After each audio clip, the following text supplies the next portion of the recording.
The Killer is directed by David Fincher, stars Michael Fassbender and also Tilda Swinton, but way less Tilda Swinton than Michael Fassbender.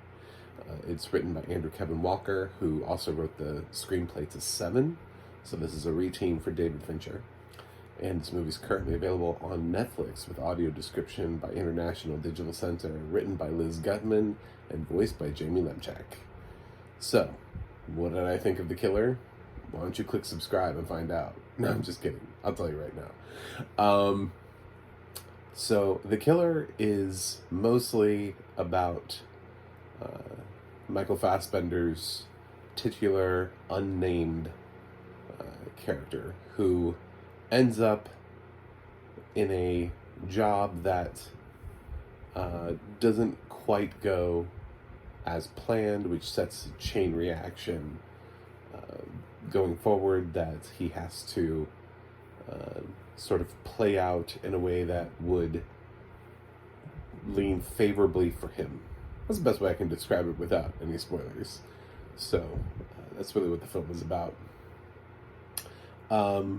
Yeah, of course, we've made a ton of films sort of like this over the years, John Wick type-ish films, but this doesn't feel like that, and a lot of that has to do with how little we actually know about our titular hero. At least with John Wick, we were humanizing John a little bit he had a wife that died of cancer, and then he loved puppies, and then the puppy died, and we were all like, oh my god, John Wick is warm and fuzzy and cuddly. Never mind the fact of how many people he probably killed before he got to that point, but the point was, at least we knew he was human, and he had feelings. Here, we have no idea what this killer does in his spare time. The only glimpse of normalcy that you get is that he does have a house, and he does have I'll go with maid. Somebody who it's sort of their job to sort of maintain the house while he's away. And obviously he's away a lot, so she gets to, do whatever she wants, but basically. And contract killing obviously pays well, so he's got a shit ton of money. And that's basically all we know about him. He's really meticulous. The film does not feature a lot of dialogue from him, but it does feature Fassbender speaking. It's all like internal thought. So we get his point of view from him, and there isn't a lot of exploration as to family or anything like that came before him. Has he ever been in love? Does he have kids? Nothing like that. There's a passing reference to some time in college. Other than that, there really isn't anything to shape this character. So it's a very interesting character for Fincher, who has worked really well in films that have had really well developed characters and relationships and dynamics. And he's directed really gritty films before. This is not quite as gritty. If I'd seen this film and somebody didn't tell me who the director was, and I had no idea, it was just like a cold screening, and they were like, what did you think? I never would have guessed David Fincher directed this. It doesn't feel like him at all. Which is the same could be said of Mank. Either he's decided to stop doing what he used to do, which he did very well, or Netflix just isn't giving him the kind of feedback that he needs as a film director. Mank did get a Best Picture nomination in a rather weak year because of COVID. So The Killer's just not going to get anywhere this year. I can't imagine. I don't know where it would get nominated. It doesn't even feel like an Oscar movie. It just kind of feels like a thing that happened. The screenplay is not bad. I suppose if I had to pick one thing, the screenplay maybe. Of course, I can't comment on stuff like cinematography, but maybe it's shot really well. I didn't find the score to be particularly interesting. It's balanced between a film score and also just selections of pop songs. honestly, the thing I'm going to remember the most about this film is how Andrew Kevin Walker chose to have our killer uh, have use names. Um, there's a gimmick that they do here that the people who will get it will love it. It'll be hilarious. And if you were in a theater and if you're like young and you're not of a generation and you're like, you're coming up and you're like, oh, I want to be a film buff. And there are a whole bunch of adults sitting around you giggling like school children. It's because they've lived and they understand the references. So this is why sometimes before you pop out your thoughts on everything, you have to actually kind of, do I understand where things were before and where they are now? Do I understand like the whole journey?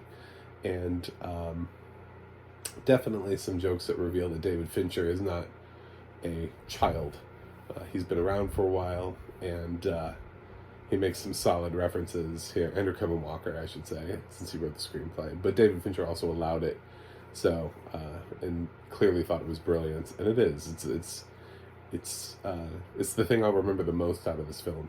So, obviously, Fassbender's had better performances. He doesn't get much range to do here because most of what he does is in voiceover, is in his head. The rest of the time, he's just kind of doing usual contract killer stuff, standing there looking stoic. I don't know. It's fine. So, it's an okay film. I would say Mank is probably my least favorite David Fincher film. I know some people would say, but what about Alien 3? And I'd be like, listen,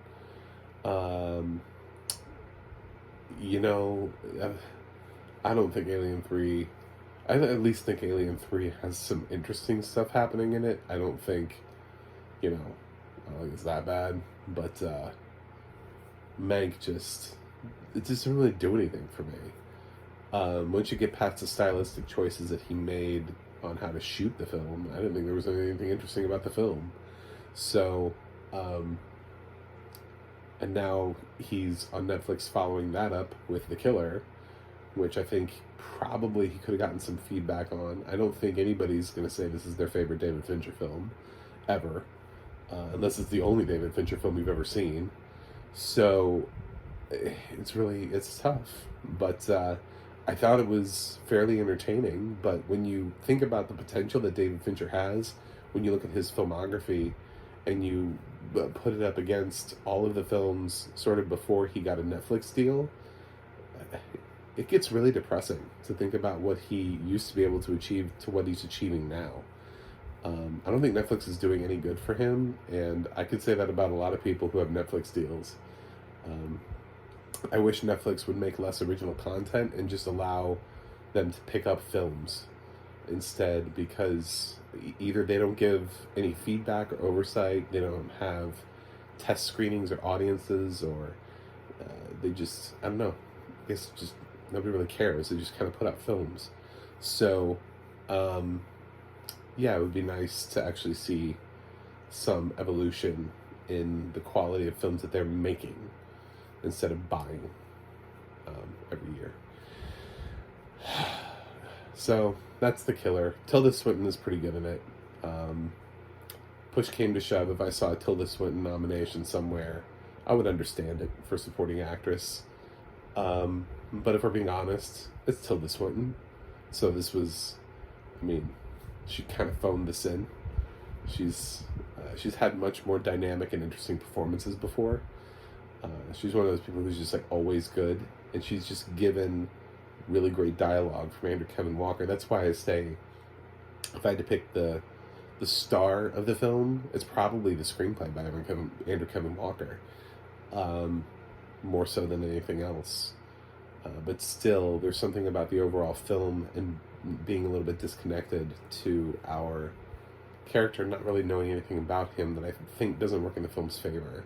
The audio description here by Liz Gutman and Jamie Lemchek is really nice, and for a film that I understand is not aggressively violent and gory, but has its moments. It definitely does not feel like it's gratuitously violent in any of the deaths. It feels like it's more appropriate. Somebody dies. It's not, I don't know, a lingering, the same way you would describe maybe in a horror movie when you're trying to get people to go, ooh, that's gross. Ew. But I thought it was pretty good. I don't know. There's not much here. It kind of feels a little bit like an empty film, like a vessel for an idea that didn't quite pan out. Sort of like David Fincher maybe had a great idea and talked to Andrew Kevin Walker about it and was like, we can make this into a great film. And it's like, I don't know. I feel like this has been done before. What did you do different? Did you do something different? No? Well then, why did we do this? So, it's very frustrating to see somebody who you really love so much as a director. David Fincher is one of my favorite directors of all time. And not for the same reasons that everybody else says. I think my favorite film of his might be The Game. I love The Game. I love Panic Room. So it's not just saying, oh, well, Seven was great. I'm obsessed with Fight Club, or anything like that. He has some other films there that are really fantastic films. And even, I really like Gone Girl. I was really disappointed when that didn't get enough awards attention. So, I want so much more for him than this film, but it's fine because David Fincher doesn't direct bad movies. Even Mank is fine. It's just when you see who's behind it, you're like, what? Why? Why is it just fine? So, anyway, those are my thoughts. I'm going to give The Killer a B. I wanted to like this more. I was pretty excited for it. I'm excited anytime I see David Fincher. But now when I start to see David Fincher on Netflix, I'm going to be less excited. I'm going to be honest. If he's got another film left in his deal, I don't think it's not going to be something I'm excited about. I think probably the only filmmaker who's thrived with a Netflix deal is Mike Flanagan. And they lost him. But Mike Flanagan made excellent content for Netflix. And they just gave up. And we're like, nope. Okay, then. Anyway, thanks for watching. Thanks for subscribing. And let me know what you think about The Killer in the comments. I'm pretty close to breaking 200, so it'd be really nice if you guys could subscribe. It's my year-end goal to smash past 200 before the end of the year. It's easily within range, so you could be one of the few, the last ones. You can also go to my website, MacTheMovieGuy.com. You can follow me on X, Threads, or Instagram at MacTheMovieGuy. You can go to the audio description project, adp.acb.org. It'll let you know what is audio description, where you can watch it. And you can go to the ADNA.org. That's the ADNA.org. It'll let you know who's narrating your favorite films and television series. That's it for me today. Let me know what you think, and I'll see you guys on the other side.